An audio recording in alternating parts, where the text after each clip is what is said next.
Bom dia, Instagram, bom dia, YouTube, sejam muito bem-vindas. Aqui estaremos hoje iniciando a leitura de mais um livro novo. Vamos começar hoje em plena quarta-feira. Nós vamos ler O Cavaleiro Preso na Armadura, um livro maravilhoso. Eu já li esse livro, mas vou reler aqui com vocês, porque acho que já faz 5 anos que eu li esse livro. Eu li durante o período do meu TCC, na formação em coaching, e hoje eu vou reler ele aqui com vocês. São 7 capítulos também, assim como foi O Poder da Oração Transformadora, que foi o livro que nós encerramos ontem, maravilhoso. Então, hoje a leitura desse livro vai trazer um direcionamento muito grande para as nossas vidas. É uma fábula, tá? De Robert Fisher, O Cavaleiro Preso na Armadura, uma fábula para quem busca o caminho da verdade. Bom dia, Bárbara Souto, seja muito bem-vinda. E, gente, as lives, elas são feitas aqui, ao vivo, pelo Instagram, mas elas ficam gravadas lá no meu canal do YouTube, que é o Motivada para Motivar. Então, todas as lives, né? Esse modelo é um modelo que a gente está fazendo recentemente. Eu tô com vontade de espirrar. Vai ser um momento aqui que eu vou fechar o microfone e vou espirrar, gente. Mas a gente está fazendo esse modelo de ao vivo aqui, gravado no YouTube, nesse último livro. Teve um livro que a gente fez todo pelo YouTube. Sejam bem-vindas, meninas. O livro que a gente fez todo pelo YouTube foi o Essencialismo. As lives estão gravadas lá, então você tem como acompanhar. Foram, se eu não me engano, 17 dias lendo o livro Essencialismo, tá? Tirando sábado e domingo, 17 dias lendo o livro Essencialismo. Muitos aprendizados, muitos insights, muita coisa. E aí nós percebemos que a interação é melhor aqui no Instagram. Só que eu não queria deixar as lives salvas aqui. E queria alimentar o meu canal do YouTube. Então a gente fez dessa forma. Ao vivo aqui e gravado no YouTube. Ao vivo no Instagram e gravado no YouTube, tá bom? Então ontem nós encerramos, foram 7 dias da leitura do livro O Poder da Oração Transformadora. Os 7 tipos de oração que você precisa aprender. E o livro, gente, para dar uma resumida no livro de ontem, ele nos ensinou a sermos específicas. Específicas em quê? Específicas na oração, e na hora de pedir, na hora de confessar pecados, na hora do louvor, da oração de louvor, porque a gente viu oração de confissão, oração de submissão, oração da promessa, oração da bênção, oração do louvor. Eu anotei, tá ali no papelzinho, são 7 orações. Então a base do livro é que nós sejamos específicas, tá? E aí o exemplo que eu usei esses dias é da questão do perdão. Quando você vai pedir perdão para alguém, você fala assim, me perdoa por qualquer coisa, me perdoa se eu te fiz algo. E isso é muito vago, porque na verdade você não está reconhecendo o seu pecado, você não está reconhecendo o seu erro diante da pessoa ou até mesmo diante de Deus. Senhor, perdoa os meus pecados. Quais? Quais pecados? Porque quando a gente pede perdão, a gente não pede perdão para a pessoa nos perdoar, a gente pede perdão para o nosso arrependimento. Então, quando eu falo qual é o pecado, qual foi o erro, eu tenho a oportunidade de quê? De me arrepender. Se o outro vai me perdoar, eu não sei, não interessa. Mas eu estou arrependida. Então, por isso, precisamos ser específicas na hora de pedir perdão para Deus e para o próximo, para o nosso próximo. E sermos específicas também nas nossas orações. Os momentos, né? A gente entendeu que a oração, uma oração que a gente faz, no nosso momento de oração, ela é dividida. Ela é dividida em confissão, em momento de submissão, em que você se submete à autoridade de Deus, ao poderio de Deus. Tem um momento ali do seu período de oração que você entra no nicho da submissão. Tem um período da sua oração que você entra no nicho da adoração, do louvor, que você reconhece as características de Deus. Tem um momento da sua oração que você entra no nicho da promessa. Então, gente, um livro esclarecedor, maravilhoso. Quem acompanhou, se você não acompanhou, você consegue assistir as lives gravadas lá no YouTube, no canal Motivada para Motivar. Tá lá, tá o nome direitinho. Live, livro, o poder da oração transformadora. 7 lives, tá? Hoje nós vamos começar isso aqui, mas como a gente faz antes de toda live, né, de iniciar a leitura do livro, a gente lê o nosso devocional. Ano passado eu li o Café com Deus Pai, esse ano nós estamos lendo aqui o devocional Mulheres. Ambos, tanto o Café com Deus Pai quanto esse, eu recebi da loja Cairóis, em Nova Iguaçu, que fica ao lado da Casa e Vídeo, próximo à rua Dom Vomor. Então, se você quer comprar uma Bíblia, tem todos os tipos de Bíblia, gente. Tem ainda mais baratinha, que você pode comprar para presentear, né, para dar para alguém que está novo convertido. Então, tem ali. E tem as luxuosas, as Bíblias maravilhosas que você pode adquirir para você. Ou também para presentear, né? Devocionais, camisas, tudo relacionado a artigos evangélicos. Loja Cairóis, a Tati acho que conhece, né? É uma loja pequenininha, uma portinha, não cabe você lá dentro, você às vezes tem que comprar ali do lado de fora, mas é uma loja que tem de tudo, tá? Então, o meu agradecimento aí, porque eu ganhei esse devocional. Ela sabe que eu faço as lives e que eu leio o devocional, então ela me doou isso aqui, me deu. E eu fiquei muito honrada com isso, tá? Então, hoje, dia 15 de janeiro, vamos ouvir o que Deus tem para falar pro nosso coração. Pare de contar para as pessoas mais do que precisam saber. Acho que vai ser um puxão de orelha aí pra gente. Ezequias recebeu com alegria os mensageiros babilônicos. Lhe mostrou tudo o que havia na casa do tesouro. Preste atenção.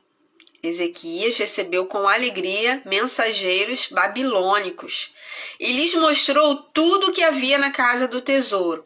A prata, o ouro, as especiarias, os óleos aromáticos. Também os levou para conhecer seu arsenal e lhes mostrou tudo o que havia nos tesouros do rei.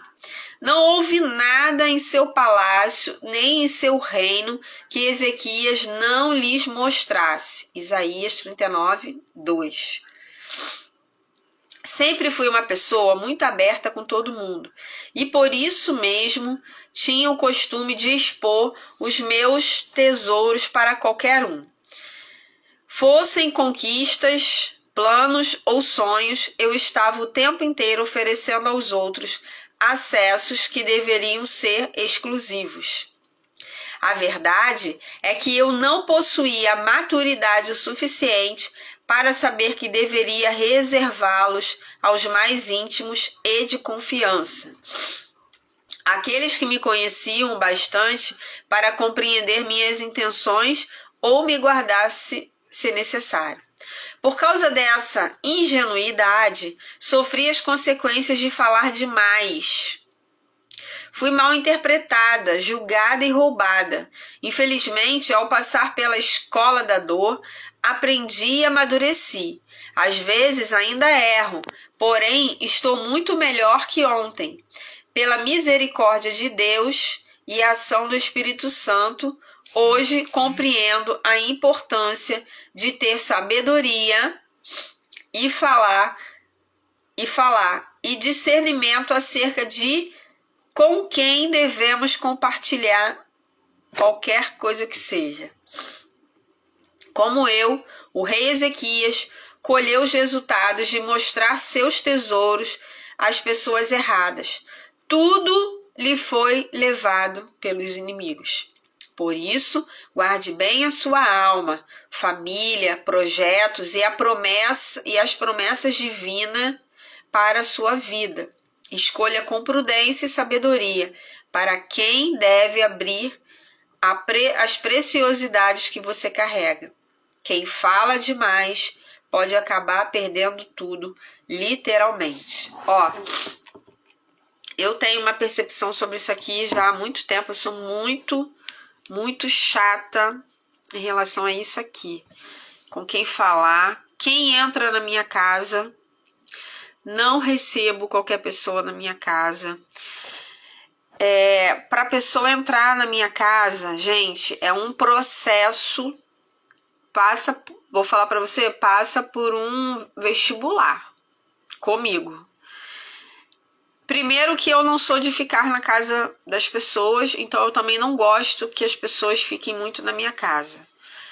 Eu acredito que a nossa casa é a nossa fortaleza aqui nessa terra. Então, a gente tem que guardar. Não é qualquer pessoa que a gente tem que abrir as portas da nossa casa. Eu acredito muito no que a gente tem visto muito isso no desafio lá 21 dias, sobre palavras negativas, pessoas que são muito negativas, pessoas que carregam muitas mágoas. Essas pessoas, elas criam, gente, uma energia muito ruim, tá? Isso é real, isso não é misticismo, não é nada que foge à verdade, não, tá? Então, eu já ouvi muitos casos de pessoas que deixam, porque é minha amiga, porque não sei o quê, e tá dentro da casa ali, e o diabo usa dessa oportunidade para destruir os lares, tá? É um olhar que se cruza, acabou, filho, acabou a família, tá?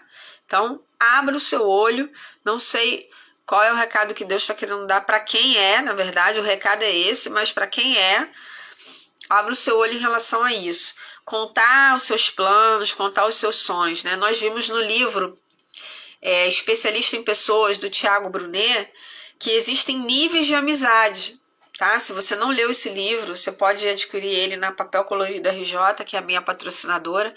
Leia esse livro. Especialista em Pessoas. Existem 3 níveis de amizade: os estratégicos, os necessários e os íntimos. Qual é a expectativa que você põe em cada um deles? Então, se você não consegue classificar as pessoas que estão na sua vida, os seus amigos, você não sabe dizer em qual nível ele está, você vai depositar neles a mesma expectativa e eles não vão corresponder. Então, você precisa ter esse filtro, identificar quais são os tipos de amizades que você tem. Os estratégicos, você não conta nada, não. Os estratégicos, eles sabem do que eles conseguem ver, mas você não pode contar a particularidade. Os necessários, você conta só o que for necessário. E os íntimos, são os íntimos, os poucos, que aí você pode abrir alguma coisa. Então, seja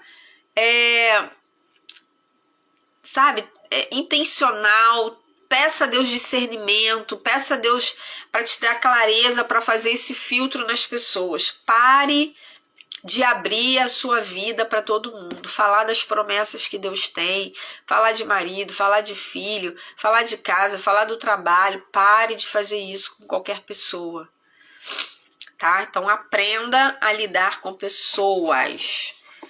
Olha, um recado aí forte aí para hoje, hein? Cavaleiro preso na armadura. Eis um livro muito especial que ilustra uma nova maneira de pensar a vida para um futuro repleto de esperança, amor e alegria. Isso aqui é a opinião de um autor aqui, Valéria, direto de Sorocaba. Um conto cativante que traz muita sabedoria de vida ao estilo Fernão Capelo Gaivota, O Pequeno Príncipe. O cavaleiro que protagoniza esta fábula vive em busca do seu verdadeiro eu, mas não encontra as verdades que procura por estar sempre preso em uma armadura. Sejam bem-vindas. Pronto para guerrear. A história funciona como uma orientação para adultos e jovens que acabam se distanciando dos amigos e da família, seja por estabelecer outras prioridades ou simplesmente por não saber como demonstrar carinho. O cavaleiro mais corajoso do reino, um homem sempre pronto para qualquer batalha, disposto a defender sua honra e prestar ajuda a quem precise. Sua armadura, lustrosa e imponente, era a única imagem que todos enxergavam nele, até mesmo a mulher e o filho. O cavaleiro preso na armadura retrata a dificuldade que muitas vezes temos de nos mostrar exatamente como somos, em baixar nossa guarda e revelar nosso rosto. O homem desta fábula acaba sem querer se distanciando das pessoas que ama e perdendo sua verdadeira identidade. E quando percebe que não consegue mais se desvencilhar da armadura, parte em busca de seu eu esquecido no tempo, perdido nas guerras e na frieza dos sentimentos. Percorrendo o caminho da verdade, ele segue rumo ao autoconhecimento. Esse livro fala sobre autoconhecimento, tá? Muitas pessoas querem buscar o conhecimento sem buscar autoconhecimento primeiro. Consegue? Consegue. Mas não sabe seus pontos fortes, seus pontos de melhoria, não sabe quais as ferramentas que já tem e quais precisa, não sabe nada sobre si, mas quer aprender sobre outras coisas. Não pule etapas. Busque o conhecimento, o autoconhecimento primeiro antes do conhecimento, tá? Uma fábula atual que fala diretamente a todos que se sentem presos aos compromissos e às responsabilidades do mundo moderno e acabam esquecendo aqueles que amam e deixando de lado seus verdadeiros desejos. Aqui é Vamos ver aqui sobre o autor. Robert Fish escreveu muitos espetáculos para Broadway e roteiros para o cinema. Suas comédias fizeram muito sucesso nos Estados Unidos, como também as centenas de programas para rádio e televisão, entre as quais Alice, Good Times, e tem umas aqui, não vou ler não conheço. Então vamos lá. Ele faz uma dedicatória aqui para os queridos amigos Dr. Gianni Bonley, Sandra Dunn e Dr. Robert Shape, que me ensinaram o que eu não sabia e me despertaram para o que eu sabia. São 7 capítulos, tá? Então, em 7 dias a gente vai terminar ele aí. Deixa eu ver aqui se os capítulos são muito grandes. Os capítulos são maiores do que... Vamos lá, acho que dá tempo. Então, gente, para quem está entrando na live agora, a gente vai começar a ler hoje O Cavaleiro Preso na Armadura. Você consegue esse livro com desconto na Papel Colorido RJ, que é a papelaria que me patrocina. No dia da roda de leitura, dia 27 de janeiro, a última segunda-feira, nós estaremos na Gabi Fontes, em Mesquita, fazendo a segunda edição da roda de leitura. Se você quiser esse livro, você pode pegar lá no dia. Se você é daqui de Nova Iguaçu, Mesquita, né, locais próximos, você pode pegar lá com a Verônica, tá? Então já encomenda aí. Então vamos lá. Capítulo 1 do Cavaleiro Preso na Armadura. O Dilema do Cavaleiro. Há muito tempo, e numa terra muito distante, olha, gente, é uma história mesmo, uma fábula, vivia um cavaleiro que se tinha por bondoso, gentil e amoroso. Ele fazia tudo que um cavaleiro bondoso, gentil e amoroso faz. Lutava contra inimigos que eram perversos, malvados e odiosos. Matava dragões e resgatava donzelas formosas em perigo.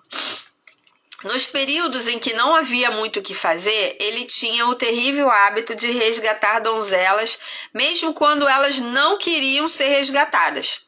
Por isso, embora muitas damas lhe fossem gratas, outras tantas estavam furiosas com ele. Isso, no entanto, ele aceitava filosoficamente. Afinal de contas, não se pode agradar a todas, a todos. O cavaleiro era conhecido por sua armadura, que refletia raios de luz tão claros que, quando ele partia para a batalha, os aldeões podiam jurar que tinham visto o sol nascer no norte ou se pôr no leste, e ele estava sempre cavalgando para batalhar. A mera menção de uma cruzada, o cavaleiro avidamente vestia sua armadura brilhante, montava em seu cavalo e partia em qualquer direção. Sejam bem-vindas, meninas. Tão ávido estava, na verdade, que algumas vezes cavalgava em várias direções ao mesmo tempo, o que não é a proeza das mais fáceis.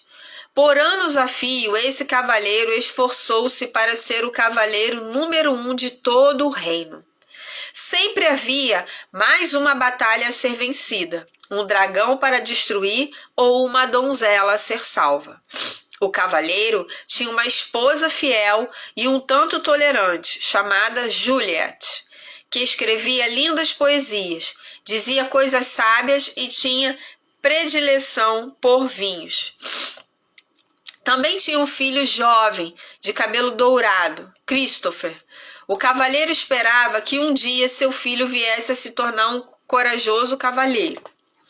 Juliette e Christopher pouco viam o cavaleiro, pois quando não estava no campo de batalha matando dragões ou resgatando donzelas, estava ocupado experimentando a armadura e admirando o lustre dela.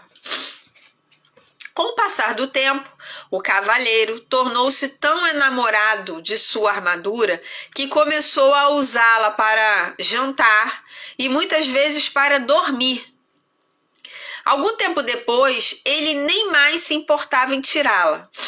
Pouco a pouco, sua família se esqueceu de sua aparência sem a armadura. Às vezes, Christopher perguntava à sua mãe como era seu pai.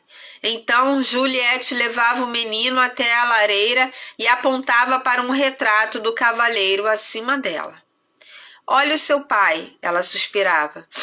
Uma tarde, enquanto contemplava o retrato, Christopher disse à sua mãe: "Queria poder ver o papai em pessoa."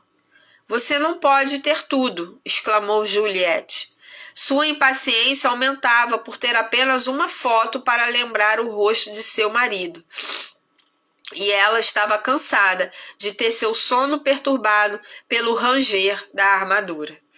Quando estava em casa e não totalmente envolvido com a armadura, o cavaleiro costumava proferir monólogos sobre seus atos de heroísmo. Raramente Juliette e Christopher conseguiam lhe dirigir a palavra. Quando o faziam, ele os interrompia, fechando a viseira ou indo abruptamente para a cama. Um dia, Juliette desafiou o marido. "Pensa que você ama essa armadura mais do que a mim." "Isso não é verdade", respondeu o cavaleiro. "Será que não o amo o bastante? Eu a resgatei daquele dragão e a coloquei neste elegante castelo, com pedras de parede a parede." "O que você amou?", disse Juliette, mirando através da viseira para poder ver os olhos do cavaleiro. "Foi a ideia de me resgatar. Você não me amava de verdade naquela ocasião e não me ama de verdade agora." "Eu amo você de verdade", insistiu o cavaleiro, abraçando-a desajeitadamente em sua armadura fria e dura, e quase quebrando as costelas dela. "Então tire essa armadura para que eu possa ver quem você realmente é", exigiu ela. Não posso tirá-la, tenho de estar pronto para montar em meu cavalo e sair em qualquer direção, explicou o cavaleiro. Se você não tirar essa armadura, vou pegar o Christopher, montar no meu cavalo e sair de sua vida. Bem, isso foi um verdadeiro golpe para o cavaleiro. Ele não queria que Juliette fosse embora. Ele amava sua esposa, seu filho e seu elegante castelo, mas também amava sua armadura, porque ele revelava a todos quem ele era. Porque ela revelava a todos quem ele era. Um cavaleiro bondoso, gentil e amoroso. Por que Juliette não compreendia que ele era todas essas coisas? O cavaleiro estava confuso. Finalmente ele chegou a uma conclusão. Não valia a pena continuar usando a armadura e perder Juliette e Christopher. Relutante, tentou remover o elmo, mas a peça não se moveu. Ele puxou com mais força. O elmo permaneceu imóvel. Perturbado, tentou levantar a viseira. Mas, que chateação, ela também estava emperrada. Embora pelejasse com a viseira de forma insistente, nada acontecia. O cavaleiro andou de um lado para o outro muito agitado. Como isso pôde acontecer? Talvez não fosse tanta surpresa encontrar o elmo emperrado, já que ele não o retirava, fazia anos. Mas a viseira era diferente. Ele a abria regularmente para comer e beber. Ora, ele a levantara naquela mesma manhã para um desjejum de ovos mexidos e carne de porco. De repente, o cavaleiro teve uma ideia. Sem dizer para onde ia, correu à oficina do ferreiro, que ficava no pátio do castelo. Quando chegou à oficina, o ferreiro estava modelando uma ferradura com as próprias mãos. Seu ferreiro, disse o cavaleiro, estou com um problema. Você é um problema, senhor, zombou o ferreiro com seu tato de sempre. O cavaleiro, que normalmente gostava de fazer troça, olhou para ele furioso. Não estou com disposição para as suas gracinhas agora. Estou preso nesta armadura. Você ferrou ele enquanto batia com o pé coberto de aço, pisando acidentalmente no dedão do pé do ferreiro.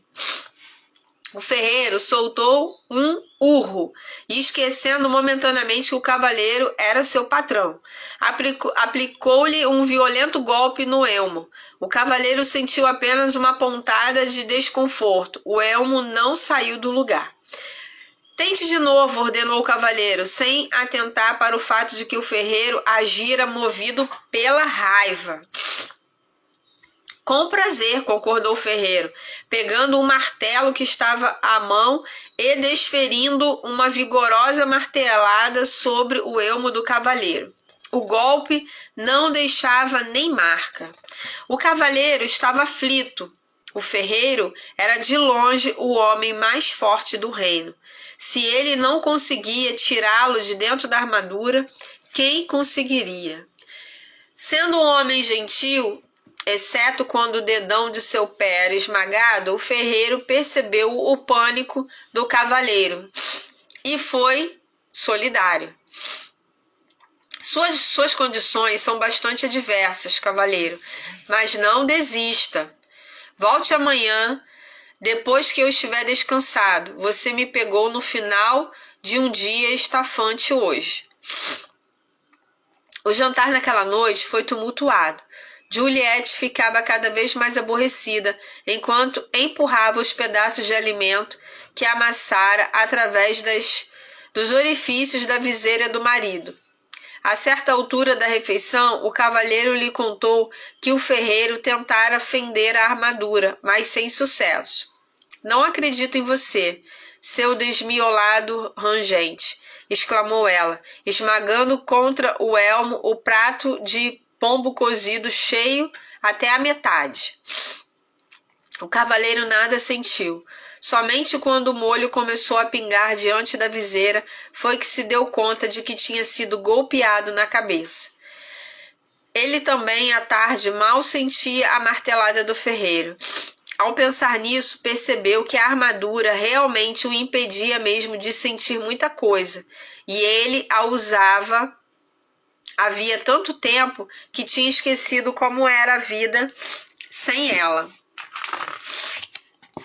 O cavaleiro estava chateado, porque Juliette não acreditava que ele estava tentando retirar a armadura. Ele e o ferreiro haviam tentado e continuaram empenhados vários dias seguidos, porém sem sucesso. A cada dia o cavaleiro ficava mais desanimado e Juliette mais distante. Finalmente ele teve de admitir que os esforços do ferreiro eram em vão. O homem mais forte do reino realmente não consegue nem dar conta dessa sucata de aço, gritou o cavaleiro frustrado. Quando o cavaleiro voltou a casa, Juliette desentendeu-se com ele. Seu filho não tem mais do que um retrato com o pai, e eu estou cansada de falar com uma viseira fechada. Nunca mais vou lhe dar comida pelos buracos dessa coisa nojenta. Esse foi o último alimento que amassei. Não é culpa minha, não é culpa minha se fiquei preso nesta armadura. Eu tinha de usá-la, pois só assim estaria sempre pronto para a luta. De que outro jeito poderia conseguir bons castelos e cavalos para você e Christopher? Você não fez isso por nossa causa, argumentou Juliette. Você fez isso por você mesmo. O cavaleiro sentiu o coração partido, porque sua mulher parecia não o amar mais. Ele também temia que, se não tirasse logo a armadura, Juliette e Christopher fossem, de fato, embora. Ele tinha de tirar a armadura, mas ainda não sabia como fazê-lo. Vou abrir um parênteses aqui. Nessas primeiras páginas aqui do livro, a gente vê o quê?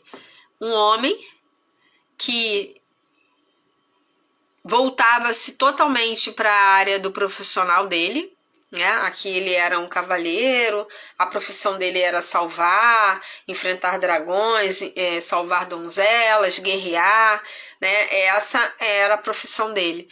E muitas vezes isso acontece dentro dos lares, não só com os homens, mas também com mulheres, pessoas que estão tão focadas em uma única área da sua vida que se esquecem das outras áreas. E aí, gente, uma coisa interessante é entender que nós somos seres sistêmicos. O que é ser um ser sistêmico? Nós habitamos em um planeta que faz parte de um sistema solar. O planeta Terra, ele não está sozinho no sistema solar. Vocês já perceberam isso? Existem astros, existem outros planetas que estão interligados, que existe uma troca, né? O planeta Terra, ele é iluminado e aquecido pelo Sol, existe a Lua, as estrelas, há um conjunto de coisas, é sistêmico. A mesma forma o nosso corpo, né? A gente fala muito isso, até na primeira sessão de coaching, a gente explica o que é o coaching integral sistêmico. O nosso corpo, ele é formado por sistemas, sistema digestório, sistema imunológico, sistema respiratório. São vários sistemas. Os nossos órgãos, eles estão interligados. Quando um órgão, ele tá com problema, você já reparou isso? Ele começa... Eu tô com muita alergia, tá, gente? Ele começa a sobrecarregar outros órgãos. Então, um órgão falha, sobrecarrega o outro, que sobrecarrega o outro, e aí há o quê? Falência múltipla dos órgãos. A nossa vida é formada por áreas, pilares. Existe o espiritual, parentes, conjugal, filhos, social, saúde, servir, intelectual, financeiro, profissional e emocional. 11 pilares. Esses 11 pilares, eles estão interligados. Se eu olho só para um pilar, só para o meu corpo, né? A gente vê, dou esse exemplo, quando a pessoa é muito focada no pilar saúde, ela preza muito pela sua alimentação, pelos exercícios físicos, por tudo isso, certo? Só que se ela for muito neurótica nisso, ela se esquece das outras áreas da vida. E o que acontece nas outras áreas da vida? Há um fracasso. A pessoa que é muito focada no profissional e esquece as outras áreas da vida, também tem uma hora que a casa vai cair. Quando a pessoa ela é muito voltada para a família, né, pro conjugal, e esquece as outras coisas, ela se anula em outras áreas, também em algum momento da sua vida ela vai se cobrar, a casa vai cair, ela vai ter insatisfações. Então o que é o ideal, Sandra? Equilíbrio. Tem que ser algo sistêmico. Eu tenho que ter momentos da minha semana, momentos do meu dia, da minha semana, da minha quinzena, do meu mês e do meu ano, focados em áreas da minha vida. Eu tenho que desenvolver essas áreas de forma geral. Claro que vai ter uma área, né, por exemplo, o trabalho e a família, em que eu vou dar mais atenção. Mas as outras áreas eu preciso também distribuir. Por isso tem o desafio lá 21 dias, que é o quê? Corpo, alma e espírito. E dentro do corpo, alma e espírito a gente lê, a gente assiste filme, a gente tem momentos com a família, a gente tem momentos de descanso, a gente tem momentos de potencializar o nosso trabalho. Porque todas as áreas são importantes. A gente vê aqui no Cavaleiro que ele focava muito onde? No trabalho. Ele tinha um momento dele que ele tinha que ir lá enfrentar dragões, salvar princesas, mas quando ele chegava em casa, ele não tirava a armadura mais. Por quê? Não, eu preciso estar pronto, porque quando eu for acionado, eu preciso estar com a minha armadura pronta para poder agir. Pessoa focada só no trabalho. A pessoa chega em casa e não consegue se desligar do trabalho, ela está sempre ali pronta para o trabalho. E não consegue se entregar em outras áreas da sua vida. E o que aconteceu com ele? Ficou preso na armadura. Gente, é uma fábula, é uma história, mas retrata muito a nossa realidade, tá? Vamos continuar aqui. Ele descartava uma ideia após a outra, achando que nada iria funcionar. Alguns desses planos eram, sem dúvida, perigosos. Sabia que qualquer cavaleiro que pensasse em retirar sua armadura, derretendo-a com uma tocha, congelando-a ao pular no fosso enregelado que circundava o castelo, ou explodindo-a com um canhão, precisava muito de ajuda. Em algum lugar deve haver alguém que possa me ajudar a retirar esta armadura, ele pensou. É claro que iria sentir falta de Juliette e de Christopher e de seu elegante castelo. Ele também receava que na sua ausência Juliette pudesse se enamorar de outro cavaleiro, algum disposto a retirar a armadura na hora de dormir e a cumprir seu papel de pai para Christopher. Todavia, o cavaleiro tinha de partir. Então, certa manhã, bem cedo, montou em seu cavalo e saiu cavalgando. Não ousou olhar para trás, com medo de que pudesse mudar de ideia. No caminho da saída da província, o cavaleiro parou para se despedir do rei, que tinha sido muito bom para ele. O rei vivia num imenso castelo situado no topo de uma colina, numa região afortunada. Ao atravessar a ponte levadiça e entrar no pátio, viu o bobo da corte sentado de pernas cruzadas, tocando uma flauta de bambu. O bobo era chamado de Bolsa Alegre, porque trazia nos ombros uma linda bolsa com as cores do arco-íris, repleta de toda a variedade de objetos que faziam as pessoas sorrir ou sentir alegria. Havia cartas estranhas que ele usava para prever o futuro, contas de cores brilhantes que ele fazia aparecer e desaparecer, e algumas marionetes pequenas e engraçadas que manipulava para jocosamente insultar suas plateias. Oi, Bolsa Alegre, disse o cavaleiro. Vim me despedir do rei. O bobo olhou para ele. O rei saiu pelo mundo afora. Não há nada que ele possa lhe dizer agora. Para onde ele foi? Perguntou o cavaleiro.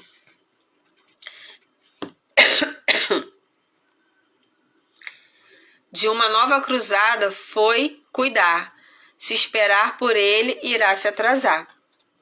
O cavaleiro ficou desapontado por não encontrar o rei e chateado por não poder se unir a ele na cruzada. Oh, ele suspirou, eu já devo estar morto de fome dentro desta armadura quando o rei retornar. Talvez eu nunca o veja de novo. O cavaleiro sentiu claramente como se afundasse na cela, mas é claro, sua armadura não permitiria que isso acontecesse. Bem, se não é você uma triste visão, nem toda sua pujança pode mudar a sua circunstância. Não estou achando a menor graça nessas suas rimas debochadas, vociferou o cavaleiro rígido em sua armadura. Será que você não pode, ao menos uma vez, levar a sério o problema de alguém? Com uma voz clara e lírica, Bolsa Alegre cantou. Problemas nunca me deixam balançando. São oportunidades que estão chegando. Você cantaria uma canção diferente se fosse você que estivesse entalado aqui dentro, resmungou o cavaleiro. Bolsa Alegre retrucou. Estamos todos presos em algum tipo de armadura. Apenas mais fácil de encontrar é a sua. Não tenho tempo para ficar aqui ouvindo suas besteiras. Tenho de encontrar um jeito de me livrar desta armadura. Com isso, o cavaleiro cutucou sua montaria com o joelho para seguir em frente, mas Bolsa Alegre o chamou. Cavaleiro, existe alguém que pode lhe ajudar, trazer seu verdadeiro eu para diante do olhar. O cavaleiro fez seu cavalo parar e, animado, voltou-se para Bolsa Alegre. Você conhece alguém que pode me tirar desta armadura? Quem é essa pessoa? O mago Merlin. Você precisa encontrar. Então descobrirá como se libertar. Merlin, o único Merlin de quem ouvi falar, foi o grande e sábio mestre do rei Arthur. Sim, sua fama tem esse apreço. Esse é o único e o mesmo Merlin que conheço. Mas não pode ser, exclamou o cavaleiro. Merlin e Arthur viveram há muito tempo. Isso é verdade, mas ele está vivo, e bem. A morada do sábio fica nas florestas, além, respondeu Bolsa Alegre. Mas são tão vastas essas florestas, disse o cavaleiro. Como o encontrarei por lá? Bolsa Alegre sorriu. Dias, semanas ou anos, nunca se sabe ao certo. Quando o discípulo estiver pronto, o mestre estará por perto. Não posso esperar que Merlin apareça. Vou sair no encalço dele, disse o cavaleiro. Agradecido, ele esticou o braço e apertou a mão de Bolsa Alegre, quase esmagando os dedos do bobo com sua manopla. Bolsa Alegre soltou um grito. O cavaleiro rapidamente largou a mão do bobo. Desculpe, disse o cavaleiro, enquanto Bolsa Alegre esfregava os dedos doloridos. Quando da armadura você se livrar, a dor dos outros também sentirá. Já fui, disse o cavaleiro.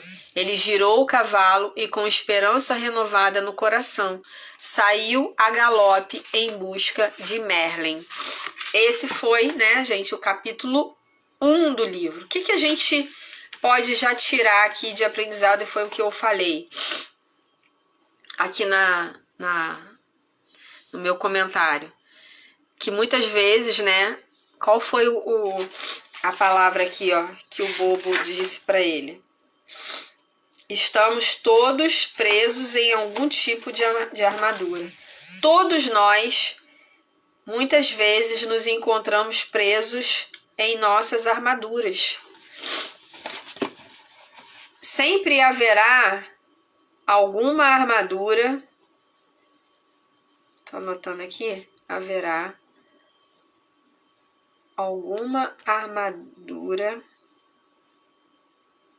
da qual precisamos nos livrar. O que acontece? Eu vou falar um pouquinho de mim. Eu vejo a questão das armaduras aqui como as nossas crenças, as nossas verdades, aquilo que a gente acredita. Forjada, eu fui obrigada, desde pequena, a colocar uma armadura de ser perfeita, de ser uma pessoa que não precisaria de deixar que as pessoas me corrigissem. Eu tinha que ser perfeita em tudo que eu fizesse. Meu pai sempre me ensinou que eu deveria ser obrigada a ser perfeita. Para vocês terem uma ideia, teve um período que eu trabalhei no aeroporto e meu filho tinha 6, 7 anos e ele teve uma crise alérgica muito grande. A gente descobriu nesse período que ele tinha asma e ele quase morreu. Então a gente socorreu, levamos ele para emergência e ele ficou internado 7 dias com oxigênio. E durante esses 7 dias eu não fui trabalhar. Eu trabalhava no aeroporto, trabalhava por escala. Então foram 7 dias que eu não trabalhei. Ganhei, né, ali os dias, mas eu não aceitei naquele período que eles fossem descontar. Eu não queria entregar aquele atestado de acompanhante do meu filho. Então o que eu fiz? Eu fui na sala do meu gerente quando eu voltei e falei para ele: olha, eu trouxe o atestado, mas eu não quero utilizar o atestado. Eu quero pagar esses dias com as minhas folgas. Então, naquela época, a gente folgava, a gente folgava dias corridos. Então, tinha o dia que eu folgava na segunda, aí no outro final de semana eu folgava sábado e domingo, no outro eu folgava na sexta, no outro na quinta, no outro na terça e quarta. Então, eu tinha essa dobradinha de terça e quarta. Então, o que eu fiz? Toda terça eu paguei esses dias. Então, eu paguei com 7 terças-feiras para pagar os 7 dias que eu me afastei, porque eu não queria ter atestado no meu histórico ali da empresa. Isso é o quê? Uma armadura que eu tinha colocado lá atrás, quando meu pai disse que eu tinha que ser irrepreensível no trabalho. Eu tinha que ser a melhor para que eu não fosse chamada atenção, para que chefe nenhum, líder nenhum tivesse autoridade sobre mim. Então, eu não queria dar motivo para nada. Era um direito meu, mas eu abri mão do meu direito para poder ser certinha. Entende? Aqui, o cavalheiro, ele estava tão focado na vida profissional dele que ele se esqueceu da família.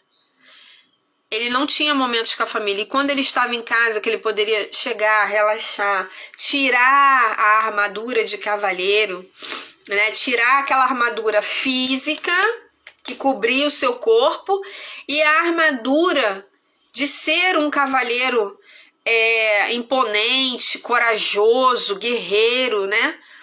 E ser simplesmente o marido da Juliette e o pai do Christopher.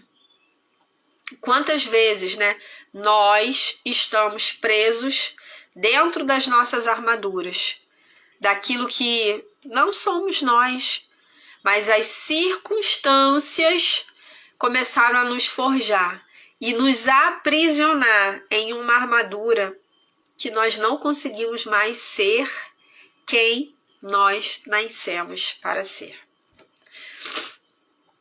Consegue entender isso?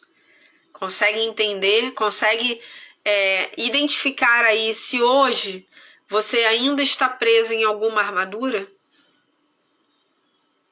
Consegue identificar isso? Fala para mim. Você consegue olhar para si mesmo e falar, nossa, eu ainda estou presa nessa armadura.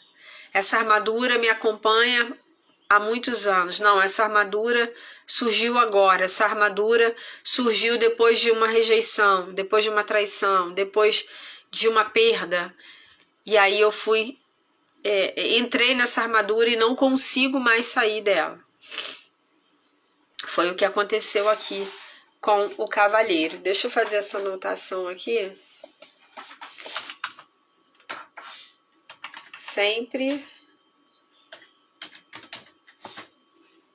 haverá alguma armadura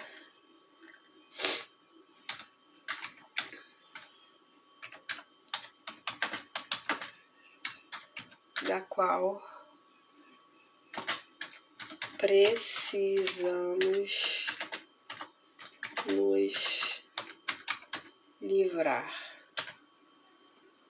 Ok? Então esse foi o capítulo 1 do livro. Amanhã nós vamos ler o capítulo 2, que ele entra na floresta para buscar Merlin, para buscar solução para os seus problemas. Existe um processo, para largar essa armadura que tem nos aprisionado. A primeira coisa é a tomada de consciência. Depois de perceber que ele poderia perder a esposa e o filho, o que ele fez? Tomou consciência disso. E depois de tomar consciência, ele agiu. Então, primeiro é consciência, segundo é ação. Buscar a solução, tá? Até vou anotar isso aqui. Então, primeiro, consciência.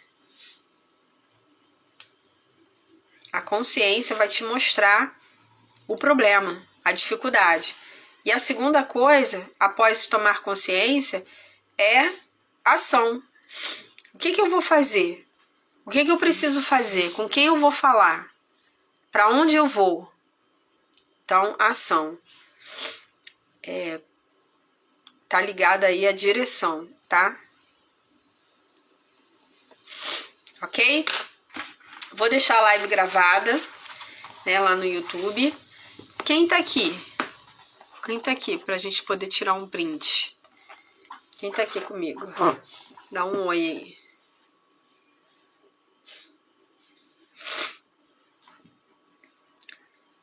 Eu já percebi que às quartas-feiras tem poucas pessoas que entram na live.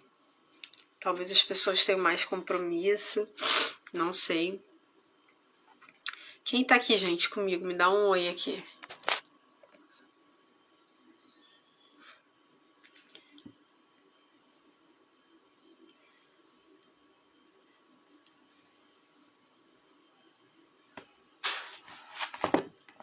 Vou tirar o print. Ver se eu consigo tirar aqui.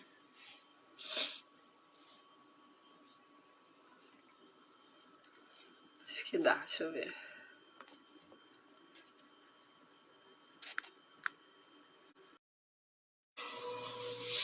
Acabei saindo. Acho que eu não vou conseguir, não. Bom, não sei quem tá aqui. Se puder tirar o print. Marcar, Motivada para Motivar, papel colorido RJ. Se você quer adquirir esse livro, você pode adquirir na papel colorido RJ com desconto, tá? Com desconto. Dia 27 nós teremos a roda de leitura, que vai acontecer na cafeteria Gabi Fontes, em Mesquita, às 14 horas. Eu e a papel colorido estaremos lá. Vou levar muitas dicas de melhorar a sua leitura, potencializar o nível de absorção do conteúdo, você identificar qual o livro ideal para você, ou se preparar para ler qualquer livro, mediante o seu conhecimento sobre qual é o seu perfil de leitor, tá? Então isso vai ser esclarecedor para você. Vou utilizar ferramentas para você poder identificar isso, ok? Então é sobre isso. Amanhã A live é às 8 horas da manhã também, sexta-feira também. Amanhã nós leremos o capítulo 2 do Cavaleiro Preso na Armadura, tá bom? Um beijo, gente. Fiquem na paz, tá?